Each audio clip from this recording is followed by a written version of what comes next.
Hello everyone, welcome back! Today we are diving into Little Nightmares 3, the latest entry in the creepy, unsettling world that started with Little Nightmares. For those who haven't played the series, here's a quick recap. The first Little Nightmares came out in 2017 and immediately grabbed attention for its eerie atmosphere, strange but fascinating enemies, and clever puzzles. It was less about action and more about tension, curiosity, and the thrill of exploring a dark, distorted world. Then came along Little Nightmares 2, which built on that foundation with the biggest story, new mechanics, and a co op companion. Fans loved how it kept the mystery alive while adding collectibles, secret rooms, and a few well hidden Easter eggs that made you want to explore every corner. So, naturally, expectations for Little Nightmares 3 were high. Well, could it recapture the magic of the first two? Kind of a mixed bag. Mechanically, this game feels bland. You move through room after room, lift grades, push objects, and that's mostly. A lot of room are just empty, and there's really anything unique or interesting to interact with.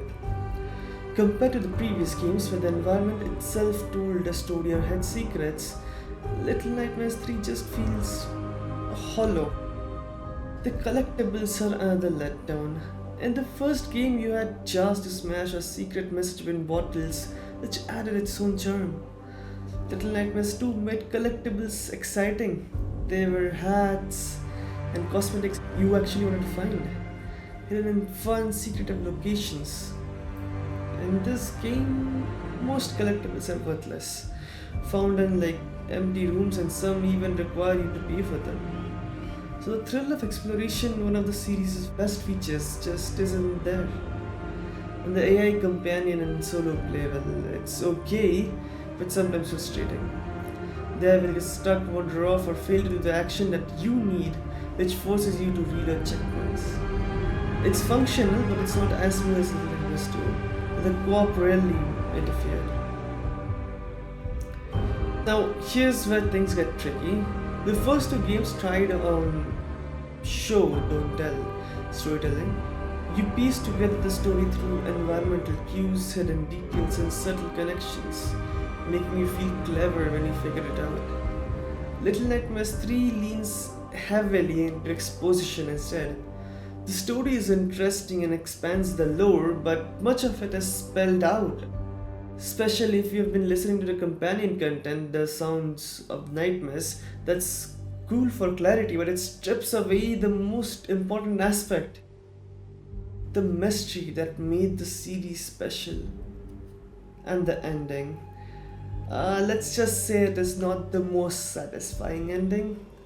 Unlike the first games where you faced a clear villain and got a sense of closure, this game's final moments are open-ended and ambiguous. You don't really feel like you finished a story, it's more like it's just begun.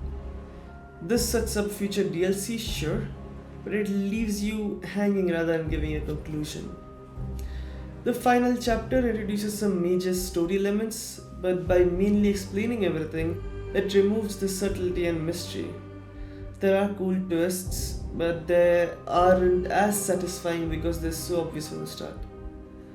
The enemies and the world aren't as scary and memorable as before. In previous games, threats felt alive and threatening. Here, most are less creepy, less threatening, and the environment feels less alive. There are tense moments, but they rarely match the dread and suspense of the earlier titles. Now, is Little Nightmares 3 a worthy successor? Honestly, not really. It is a competent game, sure, but the story is interesting. And if you like exposition heavy lore, but mechanically, atmospherically, and in terms of exploration, it is a step down. It's missing the charm, subtlety, and tension that made the first two games so special. If you're a die-hard fan, curious about the world, or want to see how the world expands, give it a shot. But if you're looking for the classic Little Nightmares feeling, the creepy, mysterious, and rewarding experience, you might walk away disappointed. Well, interesting story, but weak mechanics, scares, and world building make it a mediocre follow up. Captain Side will give it a 6 on 10. Anyway, that's my take. Did you love it, hate it, or fall somewhere in between? Drop your comments and be respectful of other opinions. Let me know what secrets or theories you found. I'll see you next time for creepy adventures in keeping.